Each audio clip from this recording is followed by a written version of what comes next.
அவரோட நடிச்சது, தம்பியோட பழகுனது, பார்த்தது, பேசினது மட்டும்தான் இருக்கு. அது மதுரையில இருந்து கொஞ்சம் எனக்கு நல்ல பழக்கம். அதுக்கப்புறம் இங்க சென்னைக்கு வந்ததுக்கு அப்புறம் நான் வந்து ஆக்ட் பண்ணிருக்கேன், டைரக்ஷன் பண்ணிட்டு இருக்கேன். என்னை வந்து பாப்பாரு, பேசுவாரு. இந்த சேனல்ல தானே இருக்கேன், அது இருக்கு இது இருக்கு, கொஞ்சம் நடிக்கணும், கொஞ்சம் பெருசா வரணும் அப்படி இப்படின்னு பேசுவாரு. அதுக்கப்புறம் நானும் அவரும் வந்து இந்த மன்னர் வகைரான ஒரு படம், இன்னொரு படங்கள், நிறைய படங்கள் அவரோட நான் ரெண்டு சேர்ந்து நடித்தோம். அந்த கடவுள் இருக்கான் குமார், அது இதெல்லாம் நிறைய படங்கள் நடித்தோம். டெய்லி நல்லா பேசுவோம். அவங்க வீட்டுல இருந்து சாப்பாடு கொண்டு வருவாரு, ஷூட்டிங் எல்லாத்துக்கும் கொடுத்தாரு, பழகுவாரு, பேசுவாரு. ஆனா என்ன தெரியல, திடீர்னு உடம்பு சரியில்லாம போனப்பெல்லாம் நான் திடீர்னு ஃபோன் பண்ணி கேட்டேன், என்ன தம்பி எப்படி இருக்க, என்னடா மூஞ்சியெல்லாம் கருப்பா இருக்கு, என்னாச்சு, ஏன் மெலிஞ்சிட்ட அப்படின்னு. அந்த ட்ரீட்மெண்ட்ல இருக்கேன் அப்படின்பாரு. அப்புறம் இல்லை, நான் ரியாலிட்டி ஷோ போகலாம் கொஞ்சம் பார்த்தேன், பேசினேன், நிறைய இருக்கு. இப்ப பாருங்க, வந்து அவரோட மக கல்யாணத்தை கூப்பிட்டாரு. அப்ப கூட நான் மலேசியா போயிட்டேன்.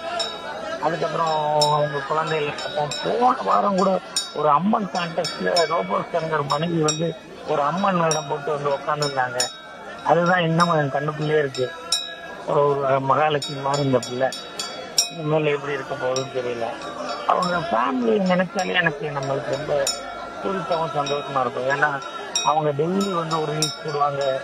அப்பா பொண்ணு பையன், அப்பா பொண்ணு, அவங்க மனைவி எல்லாம் சேர்ந்துக்கிட்டு ரொம்ப சந்தோஷமா டெய்லி ஒரு ரீல்ஸ் எல்லாம் போட்டுக்கிட்டு விரும்பினதை கேட்டு வாங்கி சாப்பிட்டுக்கிட்டு ரொம்ப நல்ல சந்தோஷமான இருக்கும். இப்போ அதெல்லாம் தாண்டி ரோபோ இல்லாமல் அந்த குடும்பம் எப்படி இருக்க போறாங்கிறது எனக்கு தெரியல. இப்போ இப்பயும் பாருங்க, அவரோட மறைவுன்றது நம்ம போகணும்னு பார்த்தா இப்பயும் நான் ஊட்டி பக்கத்தில் ஒரு இடத்துல ஷூட்டிங் எல்லாம் ஆல் ஆர்டிஸ்ட் காம்பினேஷன் போக முடியல. இப்போ மாதிரி உங்களை மாதிரி சேனலில் உங்களை மாதிரி தான் நம்மளோட அஞ்சலியிலே சொல்லிட்டு இருக்கேன். என்ன பண்ணுறது, அவரோட ஆத்மா சாந்தி அடைங்க வேண்டிய அவங்களோட ஃபேமிலி ஒரு சந்தோஷம் நிலைக்கு போகும். வேற ஒன்றும் சொல்றதுக்கு ரொம்ப நன்றி. கமல் சார் பதிவு தான் நம்மளுக்கு வருது, உனக்கு அங்கே வேலை இருக்கு, நீங்கள் போயிட்ட, எனக்கு நான் இங்கே வேலை கொஞ்சம் பாக்கி இருக்குன்னு நான் இருக்கேன்ப்பா அப்படின்னு போட்டுருக்காரு. அதைத்தான் நம்ம நினைச்சுக்கணும். வேற நான் சாகக்கூடிய வயசு இல்லை, எல்லாத்தையும் மீண்டு வந்தாரு. ஆனா அது என்னமோ தெரியல, திடீர்னு இப்படி ஆயிடுச்சு.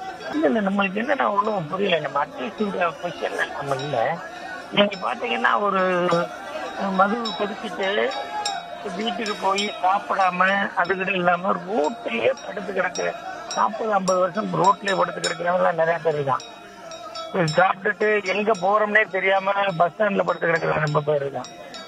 அதுக்கப்புறம் எங்கேயும் ஆக்சிடென்ட் ஆகி எங்கேயோ ஓரமா போறவங்க இருக்கான். ஒரு நாள் மது குடிச்சவன் இறந்துறதுக்கான வாய்ப்பு இருக்கு. ஸோ இது எல்லாமே டாக்டர்ஸ் இப்ப சொல்றாங்கல்ல, இது ஒன்னாவது காரணம். இது இல்லாதவங்களுக்கு கூட இந்த மாதிரி இந்த ஃபேட்டி லிவர் ப்ராப்ளம்லாம் நிறைய வருது. ஸோ இதனாலதான் அதனாலதான் சொல்ல முடியாது. ஆனா எது தப்புங்கிறதோ அது எல்லாரும் குறைச்சிருக்கோம், அதை வேணாம கொடுக்கணும், அவ்வளவுதான். வேற ஆமா, நீங்க வந்து ஒரு பெரிய பெரிய ஷோஸ் எல்லாம் நடக்குது பாருங்க. அந்த ஷோஸ் எல்லாம் நீங்க முடிகிறதுக்கு மினிமம் 3 o'clock ஆகும், 3 மணி ஆகும். 7 மணிக்கு ஆரம்பிப்பாங்க, 8 மணிக்கு ஆரம்பிப்பாங்க, முடிகிறது வந்து 3 மணி ஆகும். 3 மணிக்கு மேல நைட் டின்னர் 3 மணிக்கு மேல சாப்பிட்டு 5 மணிக்கு போய் படுப்பாங்க. இது வந்து ஒரு நாள் நடந்தா பரவாயில்ல, வாரத்துக்கு ஒரு நாள் நடந்தா பரவாயில்ல, மாசத்துக்கு ஒரு நாள் தரலாம். 2 நாளைக்கு ஒரு தடவை இப்படியே நடந்துகிட்டே இருக்கும். இது பிலிம்ல கூட ஒரு டிசிப்ளின் இருக்கும். ஒரு 6 மணிக்கு மேல ஷூட்டிங் இல்ல, 7 மணிக்கு வீட்டுக்கு போயிடலாம், ஃப்ரெஷ் அப் ஆயிடலாம், அதுக்கப்புறம் சாப்பிடலாம், தூங்கலாம், அப்புறம் ஃபேமிலியோட ஸ்பெண்ட் பண்ணலாம்னு. ஆனா இந்த டிவி ப்ரோக்ராம்ஸ் அதுக்கெல்லாம் வந்து மிட் நைட் ஆயிடுது. 4 o'clock ஆகுது, 3 o'clock முடியுது, 2 o'clock முடியுது. அதுக்கப்புறம் போய் சாப்பிட்றாங்க, அதுக்கப்புறம் இது பண்றாங்க. அது வந்து உணவு பழக்க வழக்கங்கள் போகும்போது பாடி அதை அக்செப்ட் பண்ண மாட்டேங்குது. அது கூட ஒன் ஆஃப் த ஃபேக்ட்ஸ் என்ன பண்றது. ஆனா எதுவுமே இதனாலதான் அப்படின்னு நம்ம சொல்ல முடியாது. இது வேணாங்க எப்படி வேணாது. இப்போ நாங்க தேசிங்க ராஜா படத்துல நாங்க தேசிங்க ராஜா 2 பண்ணோம். நாங்க இப்ப தேசிங்க ராஜா 2 பண்ணும்போது சார் வந்து ஷார்ட் அந்த சீன் வேலை இந்த வெள்ளைக்காரன் சீனாவே அப்படி திருப்பி ரீப்ளேஸ் பண்ணி ஒரு சீன் வச்சாரு. அப்போ வந்து எல்லாத்தையும் மறந்துட்டு போற மாதிரி ஒரு சீன் இருந்துச்சு. அப்போ வந்து அவங்க யாராவது இடையில பேசினா அவர் முதல்ல ஆரம்பிப்பாரு, அப்படி ஒண்ணு இருந்துச்சு. அப்போ வந்து நான் சொன்னேன், இந்த சீன்ல வந்து ரோபோ சங்கர் மட்டும் பேசினாலே ரொம்ப நல்லா இருக்கும், நானும் ரவிமரியா கூட அமைதியா இருந்தா கூட பரவாயில்ல, ரோபோ நீ அதை பேசு, அதுக்கு பெரிய ஹிஸ்ட்ரின்னு அது உனக்கு ரிப்பீட்டா வந்திருக்கு, நீ பேசு அப்படின்னு சொல்லி அது ஒரு நாள் எடுத்தோம். அதுக்கப்புறம் அதை ரீஷூட் வேற பண்ணோம். அன்னைக்கு நைட்டு வரை 8-9 மணிக்கு மேல வந்து அவங்க மனைவி வந்து எல்லாம் அந்த கஷாயம் அது இதெல்லாம் கொண்டு வந்து கொடுத்தாங்க, சாப்பிட்டு இருந்தாரு. அப்புறம் ஒரு 11 மணிக்கு தான் கேரவன்ல இருந்து கிளம்பி போனோம். அது மாதிரி ஒண்ணு இருக்கு. இந்த வேலை இந்த வெள்ளைக்காரன் படத்துல சாரி கடவுள் இருக்கான் குமார், அந்த படத்துல கூட ஒரு நானும் ஜி பிரகாஷ் வந்து அவரு வரும் போலீஸ் பேசுறாங்கலாம் சேர்ந்து ஒரு பெரிய சேஸ்டே இருக்கு, சேஸ்டின்னு இருந்துச்சு. அது ஒரு 4 நாள் பாண்டிச்சேரியில பண்ணோம்.